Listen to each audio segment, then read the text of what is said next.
அருட்பெரும் ஜோதி அருட்பெரும் ஜோதி தனிப்பெருங் கருணை அருட்பெரும் ஜோதி. எல்லா உயிர்களும் இன்புற்று வாழ்க, வள்ளல் மலரடி வாழ்க வாழ்க.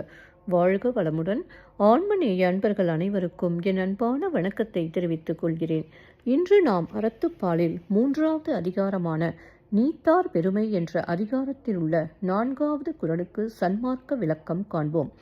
குறள் எண் 24. உரன் என்னும் தோட்டியான் ஓரைந்தும் காப்பான், வரன் என்னும் வைப்பிற்கோர் வித்து.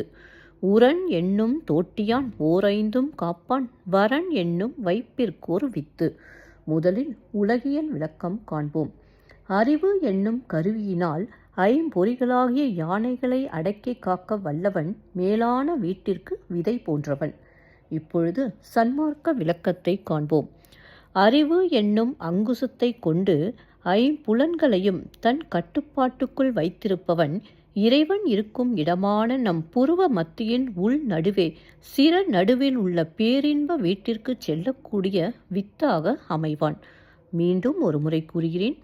அறிவு என்னும் அங்குசத்தை கொண்டு ஐம்புலன்களையும் தன் கட்டுப்பாட்டுக்குள் வைத்திருப்பவன் இறைவன் இருக்குமிடமான நம் புருவ மத்தியின் உள் நடுவே சிற நடுவில் உள்ள பேரின்ப வீட்டிற்கு செல்லக்கூடிய வித்தாக அமைவான். நன்றி அன்பர்களே. மீண்டும் அடுத்த பதிவில் உங்களை சந்திக்கும் வரை உங்களிடம் இருந்து விடைபெறுவது திருமதி பாரதி சேகர். வாழ்க வளமுடன்.